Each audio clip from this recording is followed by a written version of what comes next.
because it feels like even post-pandemic in so many places, people just back to business as usual, which was a lack of student voice, a lack of student agency, a lack of collaboration. Like, this worked before, it's going to work again. So how do we bridge that so that we can get these leaders who have been doing things for a very long time? Because as we know, most schools, these leaders have just been there. They haven't gone Right. anywhere. And so, like, how do we Right. start to open their minds and like collaborate with them to be more open? I think there's a couple of like methods.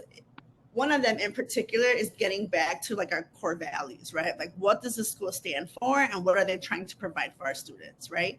I think those two things, oftentimes, a lot of people revisit core values over summer, and then they kind of sit on a sheet in a Google Doc, on a bookshelf somewhere, a poster, and they just don't revisit them throughout the school year.